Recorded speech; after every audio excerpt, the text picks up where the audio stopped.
Hello, എല്ലാവർക്കും അപ്പോൾ ഒരു ഗുഡ് മോർണിംഗ് പറഞ്ഞുകൊണ്ട് തന്നെ തുടങ്ങുകയാണ്.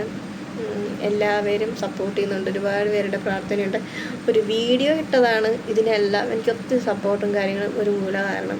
ആ വീഡിയോ ഇട്ടത് ആരും എൻ്റെ ചാനൽ അങ്ങ് സബ്സ്ക്രൈബ് ചെയ്യുമെന്നോ അങ്ങനെയൊന്നും ഉള്ള ഒരു പ്രതീക്ഷയോടൊന്നും അല്ല കേട്ടോ.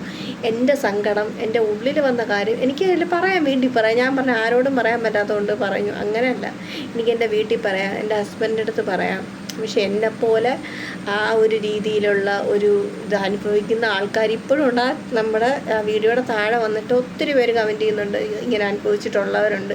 തമിഴ്നാട്ടിലൊക്കെ ഇപ്പോഴും അതൊരു ഇതാണ്, പ്രസവിക്കാത്ത ആൾക്കാരെ അങ്ങനെ പല പല ചടങ്ങുകളിൽ നിന്ന് ഒഴിവാക്കുന്ന രീതികളൊക്കെ ഉണ്ടെന്ന്.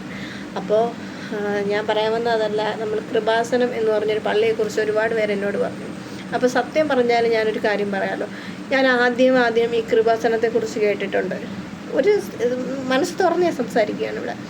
പിന്നെ കൃപാസനത്തിലെ പള്ളിയുടെ കാര്യം, അവിടുത്തെ ഓരോ സാക്ഷ്യങ്ങൾ പറയുന്നത്, സാക്ഷ്യങ്ങളെന്നല്ല അവരുടെ ഓരോ അത്ഭുതങ്ങളെക്കുറിച്ച് ട്രോൾ ഇറക്കിയിട്ടുണ്ട്, ഒത്തിരി വീഡിയോസ് കണ്ടിട്ടുണ്ട്. അപ്പോഴൊക്കെ ഞാൻ എൻ്റെ മനസ്സിൽ വിചാരിക്കുന്നത്, ഇതൊക്കെ വെറും പറ്റിപ്പാണ്, ഇതിലൊന്നും ഒരു കാര്യവുമില്ല, വെറുതെയാണ്.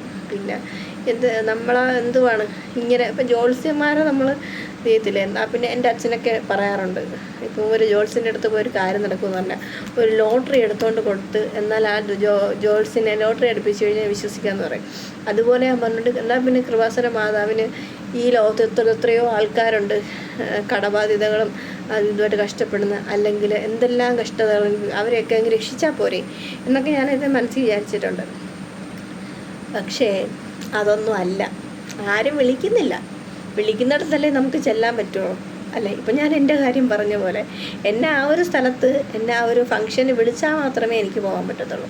അല്ലാതെ വിളിക്കാതെ ഞാൻ ഒരിക്കലും അവിടെ കയറി ചെല്ലത്തില്ല. അതുപോലെയാണ്, നമ്മൾ വിളിച്ചാൽ മാത്രമേ ആര് ദൈവമായാലും നമ്മുടെ മുന്നിൽ പ്രത്യക്ഷപ്പെടുകയുള്ളൂ, അല്ലെങ്കിൽ നമ്മുടെ അടുത്ത് വരുള്ളൂ. അപ്പോൾ നമ്മൾ ഒരുപാട് പ്രാർത്ഥിച്ചിട്ടുണ്ട്, ഒരുപാട് നേർച്ചകൾ ഇട്ടിട്ടുണ്ട്, ഒരുപാട് കാര്യങ്ങൾ ചെയ്തിട്ടുണ്ട്. പക്ഷേ നിങ്ങളെല്ലാവരും എൻ്റെ അടുത്ത് കൃപാസനത്തിനെക്കുറിച്ച് പറയുന്നതിന് മുന്നേ എനിക്കൊരു അനുഭവ കഥയുണ്ട് പറയാനായിട്ട്. ഞാൻ ഹോസ്പിറ്റലിൽ ഇപ്പോൾ എൻ്റെ സെക്കൻഡ് IVF ചെയ്ത സമയത്ത്, ഇപ്പോഴല്ല, ഇപ്പം ഞാൻ IVF അല്ല കേട്ടോ ചെയ്തിരിക്കുന്നത്, ഞാൻ ഈ വീഡിയോ ഇടുന്നതിന് മുന്നേ പറഞ്ഞ വീഡിയോ. അപ്പം IVF ചെയ്തിട്ട് ഞാനിങ്ങനെ കിടന്നുറങ്ങുകയാണ് അവിടെ. ഒരു കുറച്ച് നേരം അവിടെ കിടത്തും. അപ്പോൾ IVF ചെയ്തിട്ടുള്ളവരുണ്ടെങ്കിൽ അതിൻ്റെ ഒരു അനുഭവം അവർക്കറിയായിരിക്കും. കിടന്നിട്ട് ബോറടിക്കും നമുക്ക്. അപ്പം ഞാൻ വിചാരിച്ചു, ഇത്രയും ബോറടിക്കുന്ന എന്ത് ചെയ്യാം, ഉറങ്ങിക്കളയാമെന്ന് പറഞ്ഞിട്ട് ഉറങ്ങിയ അവസ്ഥയാണ് കേട്ടോ. എന്തായാലും അങ്ങ് ഉറങ്ങാം ഇനിയിപ്പോൾ.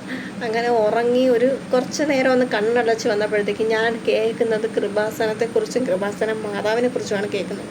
അപ്പം ഞാൻ പെട്ടെന്ന് എൻ്റെ ആ ഒരു ഉറക്കത്തിൽ നിന്ന് ഞാൻ ഞെട്ടി ഉണരുന്നൊരവസ്ഥയാണ്. എന്നിട്ട് ഞാൻ അവിടെ ഇരുന്ന സിസ്റ്ററിനോട് ചോദിക്കുകയാണ്, സിസ്റ്ററെ എന്താണ് ഈ സംസാരിക്കുന്നത് പറഞ്ഞ്. അവിടെ ഒരു പെൺകുട്ടി പ്രസവിക്കാനായിട്ട് വന്ന് കിടപ്പുണ്ട്. അപ്പോൾ ആ കുട്ടി അവിടുത്തെ സിസ്റ്റർ ആയിരുന്നു, മുൻപ് നേഴ്സായിരുന്ന കുട്ടിയാണ്. അപ്പം ആ കുട്ടീനെ ഇപ്പോഴും അവിടെ വർക്ക് ചെയ്യുമായിരുന്നിട്ടുണ്ട്. പുള്ളിക്കാരത്തി പ്രഗ്നൻ്റ് ആയി.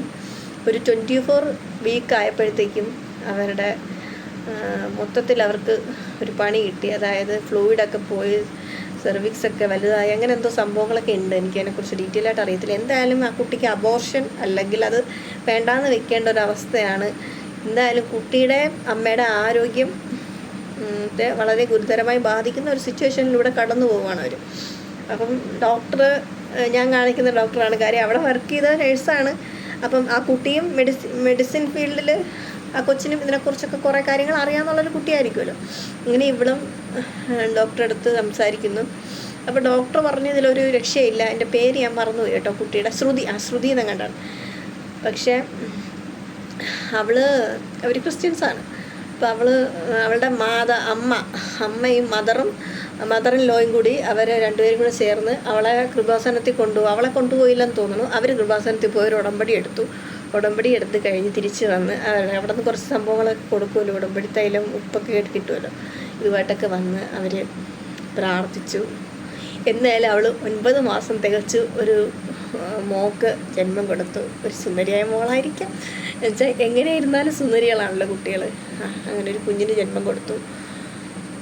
അപ്പോൾ ഞാൻ അത് കേൾക്കുമ്പം എനിക്ക് സത്യം പറഞ്ഞാൽ എന്താണ് ആ സമയത്ത് കൃപാസനത്തെക്കുറിച്ച് അങ്ങനെ കേൾക്കാനൊരു കാരണം എന്ന് ഞാൻ ചിന്തിക്കുന്നില്ല. അപ്പോഴും ഞാൻ IVF ചെയ്തു, എൻ്റെ ദൈവങ്ങളെ വിശ്വസിച്ചു, എൻ്റെ ദൈവങ്ങളെ പ്രാർത്ഥിച്ചൊക്കെയാണ് ഞാൻ IVF കയറുന്നത് പോലും ഞാൻ കൃഷ്ണനെ വിളിച്ചു.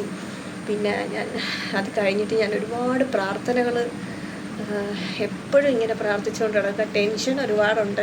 കാര്യം ഒരുപാട് പ്രാവശ്യം ഞാൻ ചെയ്ത് ഫെയിലായ ആളാണ്. അപ്പോൾ അങ്ങനെ ഒരു സിറ്റുവേഷനിൽ ഞാൻ കടന്നു പോയപ്പം എൻ്റെ മുന്നിൽ ചിലപ്പം മാതാവായിരിക്കണം, അല്ലെങ്കിൽ ഈശോ മിശിഹായ പൊന്നമ്പുരാനായിരിക്കണം എൻ്റെ മുന്നിൽ ആ ഒരു കഥയും ആ ഒരു വ്യക്തിയെയും അന്ന് എനിക്ക് കൊണ്ടുവന്നത്.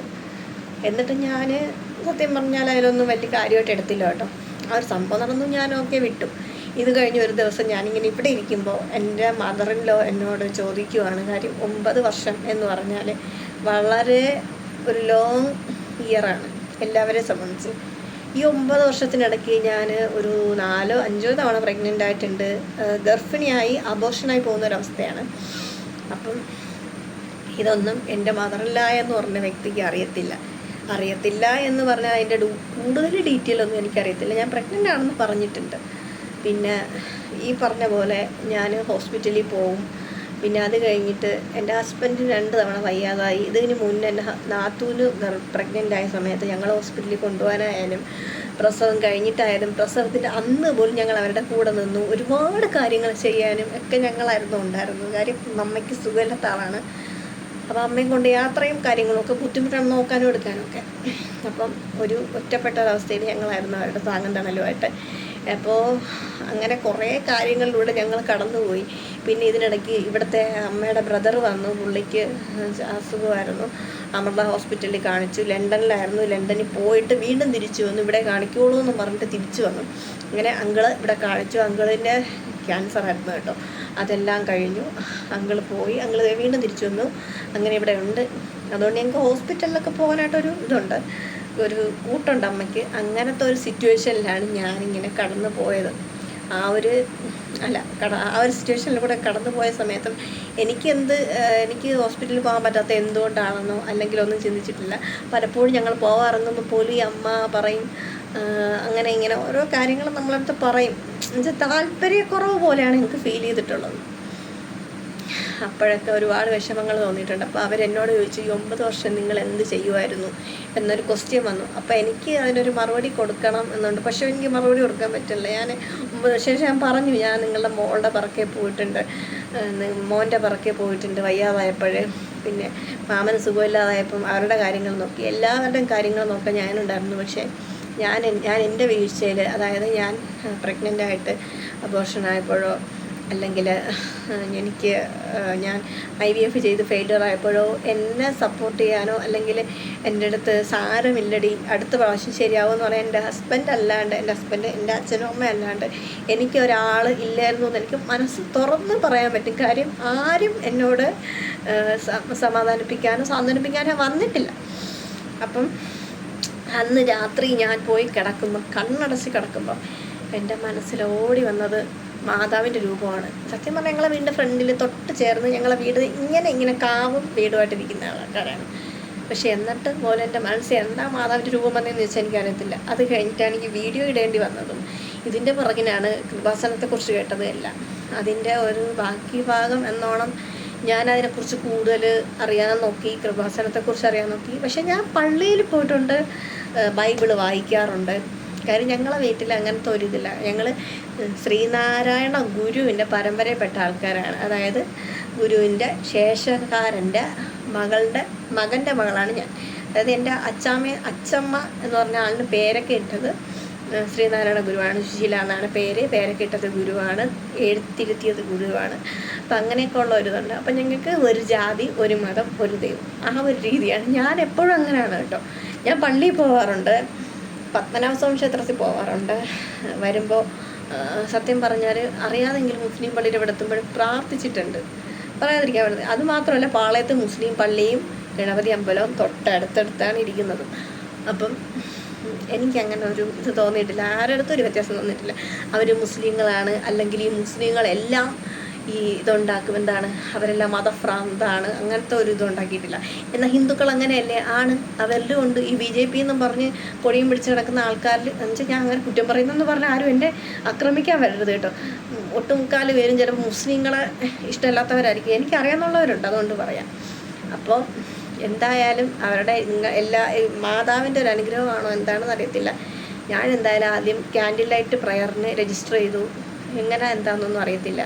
എനിക്ക് അവർ പറയുന്ന കണക്ക് എൻ്റെ കയ്യിൽ നീലമെഴുകുതിരിയോ അങ്ങനത്തെ ഒരു സാധനം എനിക്ക് കിട്ടില്ല. ഞാൻ ഓൺലൈനായിട്ട് ചെയ്തതാണ്.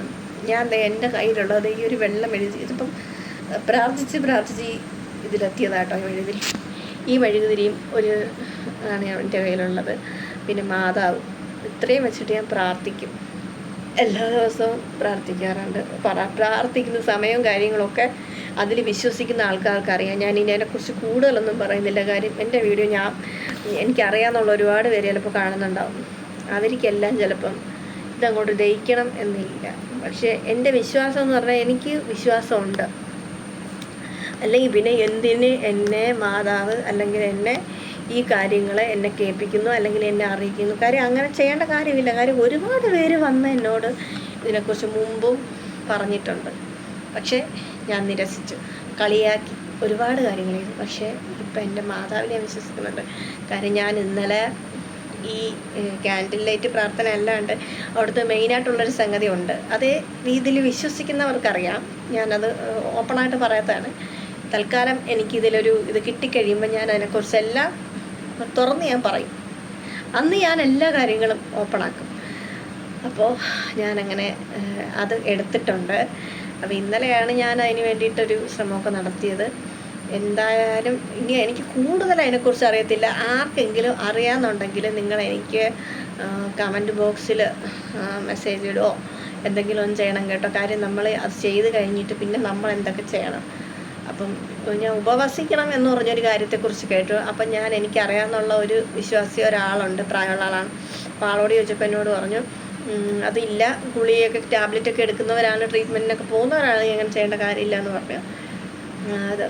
എന്നാലും ഞാൻ ഒരു ബുധനാഴ്ചയോ ശനിയാഴ്ചയോ കഞ്ഞിയോ അങ്ങനെ എന്തെങ്കിലും കുടിച്ചിട്ട് എൻ്റേതായ രീതിയിൽ ഈ വേറെയുള്ള ഇഷ്ടഭക്ഷണങ്ങളെല്ലാം ഒഴിവാക്കിക്കൊണ്ട് ചെയ്യാം എന്നൊരു പ്ലാനുണ്ട്. അങ്ങനെ അപ്പോൾ അതിനെക്കുറിച്ച് എനിക്ക് കുറച്ച് അറിയാമെന്നുള്ളൊരു പറഞ്ഞു തരണം കേട്ടോ. യൂട്യൂബിലൊക്കെ കേൾക്കാറുണ്ടെന്നാൽ പോലും ചെയ്തവർക്കാവുമ്പോൾ അതിൻ്റെ ഒരു ഇത് അറിയാമായിരിക്കുമല്ലോ. അപ്പോൾ എനിക്കൊന്ന് പറഞ്ഞു തരാം. അപ്പോൾ ഇത്രയേ ഉള്ളൂ ഇന്നത്തെ എൻ്റെ വീഡിയോയുടെ ലെങ്ത് ഒരുപാട് കൂടിപ്പോയി. ഇത് 12 മിനിറ്റ് എങ്ങാണ്ടായി. പക്ഷേ നിങ്ങൾ ഈ വീഡിയോ അത് കേൾക്കും എന്നുള്ള വിശ്വാസത്തിൻ്റെ മേലെ ഞാൻ പറയുവാണ്. എല്ലാവരും കാണണം എന്ന് പറയുന്നു. കണ്ടിട്ട് എനിക്ക് ഇതിനെ അറിയാമെന്നുള്ളവർ എനിക്കൊരു മറുപടി തരണം, അത്രയേ ഉള്ളൂ.